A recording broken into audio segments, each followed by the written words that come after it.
내겐 천사 같던 그녀 무라카미 하루키. 지금은 죽은 왕녀를 위하여. 다른 사람에게 들은 이야기로는 그녀는 이시가와현 근처에서도 시대부터 내려온 유서 깊은 유명한 고급 여관집 딸이라는 것이다. 오빠가 있었지만 나이 차이가 꽤 많이 나서 외동딸처럼 귀하게 길러졌다.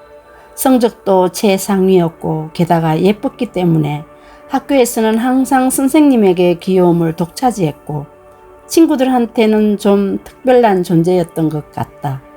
그녀에게 직접 들은 이야기가 아니기 때문에 어디까지나 사실인지는 모르지만 있을 법한 이야기다. 그리고 어릴 때부터 피아노를 배워서 상당한 수준에 이르고 있었다.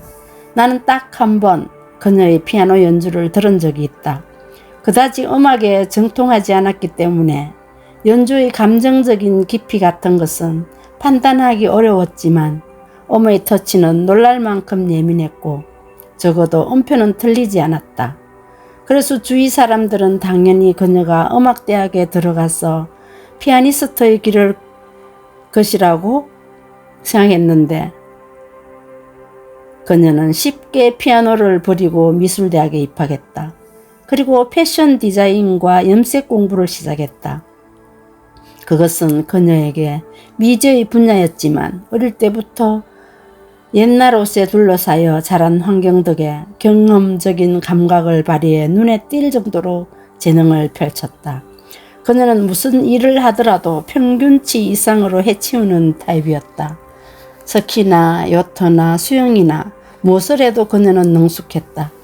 그래서 누구도 그녀의 결점을 지적해내는 것이 쉽지 않았다. 그녀의 관용적이지 못한 면은 예술가적인 기질로 인정되었고 히스테릭한 성향은 보통 사람과 다른 예민한 감수성으로 받아들여졌다. 그렇게 해서 그녀는 여왕이 되었다. 그녀는 아버지가 세금 대책을 일환으로 갖고 있는 아담한 맨션에 살며 기분이 내키며 피아노를 쳤고 옷장에는 새 옷이 가득 걸려 있었다. 그녀가 손을 내밀기만 하면 물론 비유적인 표현이지만 어떤 일이든 대개 친절한 남자 친구들이 매듭지어 주었다. 사람들은 그녀가 장래의 전문 분야에서 상당한 성공을 거둘 것이라고 믿고 있었다. 그 당시 그녀의 걸음을 방해하는 것은 아무것도 존재하지 않았다. 1970년인가 71년인가 하여튼 그 무렵의 일이다. 나는 사랑하지 않으면서도 딱 한 번 그녀를 안았던 적이 있다. 안았다고는 해도 섹스를 했던 것은 아니고 단지 물리적으로 안았을 뿐이다. 몹시 취해 여럿이 뒤엉켜 잠을 잤는데 눈을 떠보니 우연히 그녀가 내 옆에 있었던 것이다. 뭐 흔한 일이지만 하지만 나는 그때의 일을 지금도 신기할 정도로 또렷이 기억하고 있다.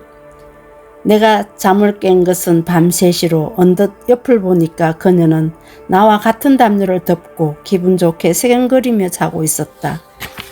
여럿이 뒤섞여 자기에 좋은 유골 초순했지만 이불도 깔지 않고 맨 바닥에서 쪼그리고 잤기 때문에 몸을 움직일 수가 없었다. 목이 미칠 정도로 말랐지만 머리를 치울 수도 없고 가만히 머리를 들어 올려 팔을 뺄 수도 없었다. 그러다가 그녀가 잠을 깨면 이상한 오해를 살 수도 있기 때문에 나는 결국 잠시 생각하고 나서 아무 일도 하지 않고 잠깐 동안 상황 변화를 기다리기로 했다. 그 사이에 그녀가 몸을 뒤척일지도 모른다. 그렇게 하면 나는 재빠르게 팔을 빼고 물을 마시러 가면 된다. 그녀는 놀랍게도 움직이지 않았다.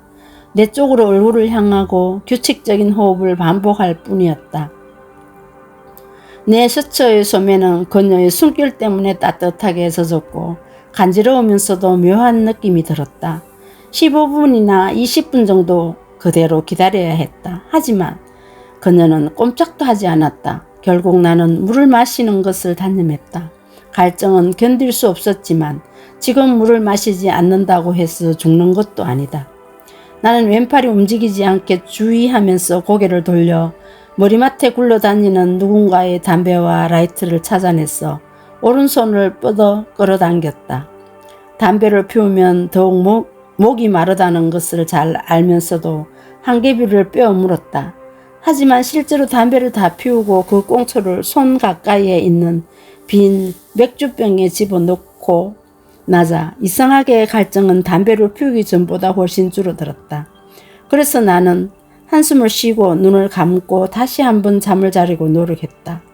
아파트 근처에 고속도로가 있어서 심야 트럭의 짓눌리는 듯한 타이어 소리가 얇은 유리창 저쪽에서 방 안의 공기를 희미하게 흔들어 놓고 몇몇 남녀의 숨소리와 가볍게 코 고는 소리가 거기에 뒤섞였다. 그리고 한밤중에 다른 사람의 방에서 잠을 깬 대부분의 사람이 생각하는 것과 같이 나도 도대체 이런 곳에서 무엇을 하는 거지? 라고 생각했다. 정말로 아무런 의미가 없다. 여자 관계가 묘하게 꼬여 하숙집에서 쫓겨나 친구 아파트에 굴러 들어오게 되었고 스키도 타지 않는 주제에 스키 동아리에 껴 좋아하지도 않는 여자에게 팔 베개를 해주게 되고 생각할수록 우울해졌다. 이렇게 헛송세월할 때가 아니란 생각이 들었다. 하지만 무엇을 어떻게 하면 좋을지 묘안이 떠오르지 않았다. 아무런 전망이 없었다. 자는 것을 포기하고 다시 눈을 떠 천장에 매달린 형광등을 멍하니 바라보고 있는데 그녀가 몸을 움직였다. 하지만 그녀는 내 왼팔을 해방시켜주지 않았다. 오히려 그녀는 가슴으로 파고들듯 내게 몸을 밀착시켰다. 그녀의 귀가 내 코에 닿았다. 엷은 향수와 희미한 땀냄새가 났다. 가볍게 접혀진 그녀의 다리가 내 허벅지 위에 걸쳐졌다. 숨소리는 아까처럼 평화롭고 규칙적이었다. 따스한 숨결이 내 목에 닿았고 옆구리 근처에서 그녀의 부드러운 젖가슴이 숨결에 따라 움직이고 있었다. 그녀는 모직으로 만든 꽉 끼는 셔츠에 플레이 스커트를 입고 있었기 때문에 나는 그녀의 몸매를 확실히 느낄 수 있었다.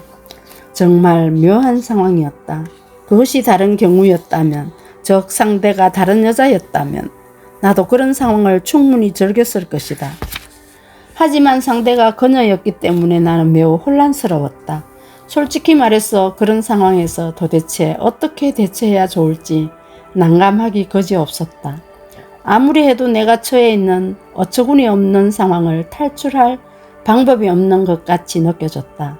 게다가 더욱 낯뜨거운 것은 나의 페니스가 그녀의 다리에 착 달라붙은 채로 딱딱해지기 시작한 것이다. 그녀는 같은 자세로 자고 있었지만 내 페니스의 형태를 변화를 확실히 파악하고 있었을 거다. 그녀는 조금 뒤에 무의식을 가장해 살짝 팔을 뻗어 내 등을 휘감고 몸의 방향을 조금 바꾸었다. 덕분에 그녀의 젖가슴은 더욱 내 가슴에 밀착되었고 내 페니스는 그녀의 부드러운 하복부에 눌려졌다. 상황은 훨씬 나쁜 방향으로 흘러갔다. 나는 그런 상황에 내몰리게 된 것에 대해 그녀에게 화가 났지만 동시에 아름다운 여자를 안았다는 행위 속에서 어떤 종류의 삶의 뿌듯함이 느껴졌다. 그러한 감정이 내 몸을 완전히 에워쌌다. 나는 이미 도망칠 수 없게 되었다. 그녀도 나의 그러한 상태를 분명히 느끼고 있고 나는 그 때문에 또 화가 났지만 팽창한 페니스란 묘한 붉은 형 앞에서 화를 낸다고 해도 이미 아무런 의미가 없었다. 나는 단념하고 오른팔을 그녀의 등에 둘러서 감쌌다. 그래서 우리는 꼭 껴안은 모습이 되었다. 하지만 우리는 둘 다 잠든 흉내를 내고 있었다. 나는 그녀의 젖가슴을 가슴으로 느끼고 그녀는 나의 딱딱한 페니스의 감촉을 배꼽 아래에서 느끼면서 오랫동안 가만히 서 있었다. 나는 그녀의 작은 귀와 부드러운 머리카락을 바라보고 그녀는 나의 목을 응시하고 있었다. 경청해 주셔서 감사합니다. 오늘 또 유익한 하루 보내세요.